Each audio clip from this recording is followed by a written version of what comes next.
And then I'm just going to go ahead and give the food processor a quick rinse.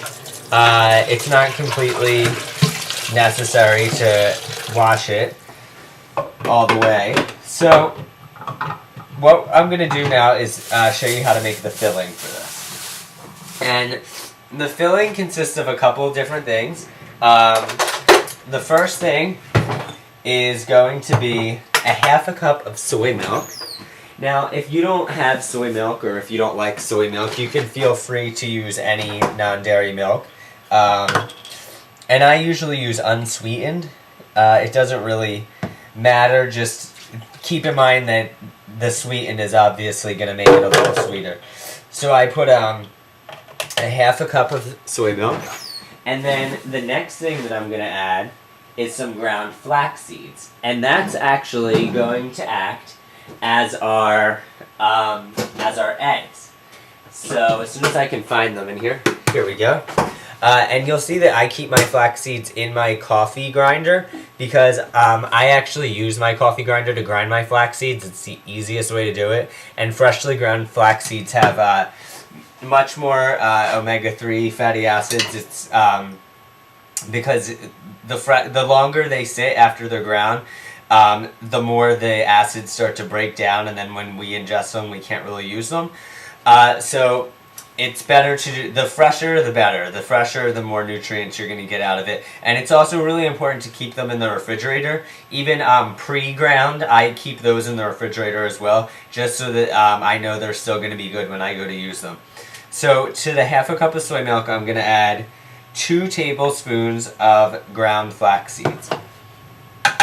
And what we're going to do is just put the lid back on.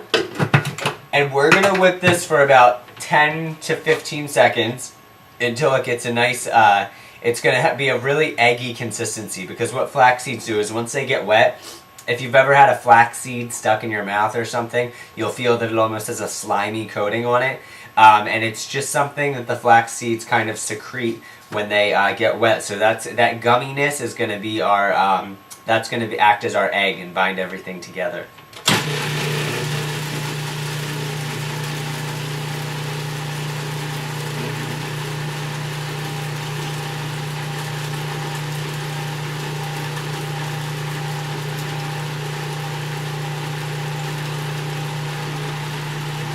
Okay, that looks good. And you'll see that it's kind of, it has a little bit of an egginess to it.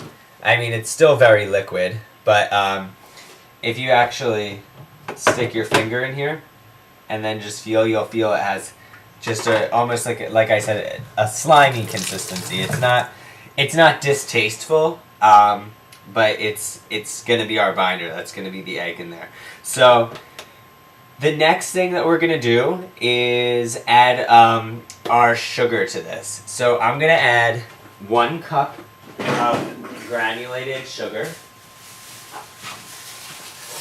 And if I can get this open. So let me get the measuring cup over here.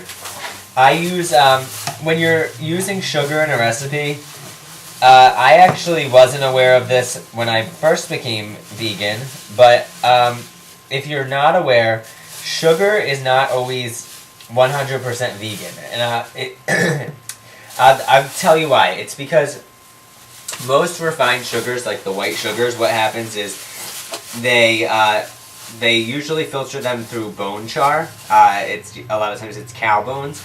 So that would essentially be using an animal product, and since we're trying not to use any animal products, we want to go with sugars that aren't filtered through that type of mechanism. So as a rule of thumb, a general rule of thumb, any sugars that are organic are not filtered through the bone char. And also, as another rule of thumb, anything that's labeled raw, like sugar in the raw, for example, is not filtered through the bone char because those types of sugars don't have that bright white color. So go for organic or go for some type of sugar in the raw, or you can also even go with, I know at Whole Foods now they specifically carry vegan sugar, so sometimes I use that as well. Okay, so to the flax seeds and the milk, I'm just gonna add the sugar, 1 cup, and I'm just gonna let this go for about 10 seconds.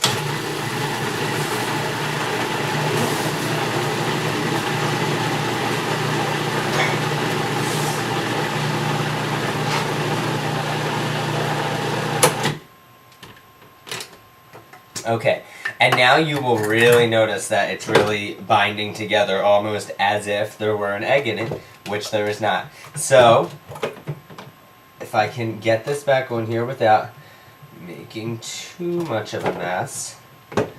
I don't know why I took it off anyway. The next thing we're going to add is 1 can of pumpkin. Now, anybody who knows me would probably be surprised to know that I'm using canned pumpkin and I'm not roasting my own pumpkin. There's 2 reasons for that. Reason number 1 is that A, it's very time consuming. And the desserts and the texture is more uniform. So I go with the canned pumpkin. This is not organic canned pumpkin, but they do sell organic canned pumpkin if you would prefer to have organic. I just don't find that it's really necessary, only because I just some of the other fruits and vegetables. So I'm using a manual can opener here, saving some electricity. And I'm just going to empty the entire can of pumpkin right into the food processor.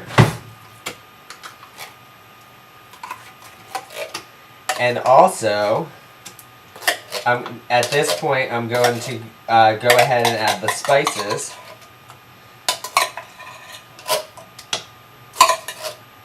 Which will be as follows. We're going to do, I like a really spicy pumpkin pie. I like everything really spicy. So, what I'm going to do is I'm going to put 1 teaspoon of cinnamon. And I'm also going to do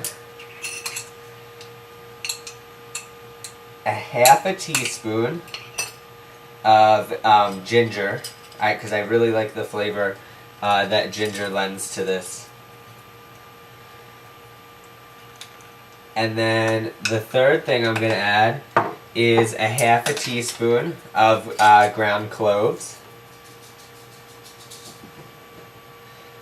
And again, they add a really nice flavor. Also, unfortunately, I don't have any on hand. It's not 100% necessary, and if you don't like it, you don't have to put it.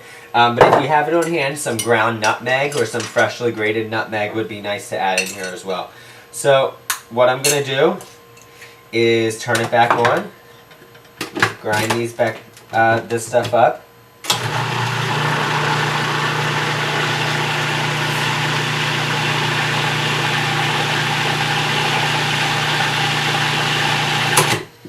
And at this point, I'm going to go ahead and just have a little taste to make sure that it's sweet enough, and also to make sure that the spices are properly placed.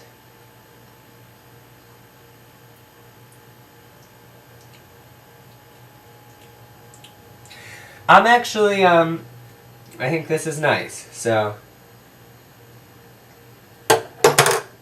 Yeah, this has a really nice flavor. So, the next thing I'm going to do is add, and this is the cheesecake part of all this. So the next thing I'm going to add is 1 block of extra firm tofu. And just make sure you drain it. And what we're going to do is just break this up in here. Okay. And once again, this should be the last time we have to do this. We're just going to let it run for about 10 or 15 seconds.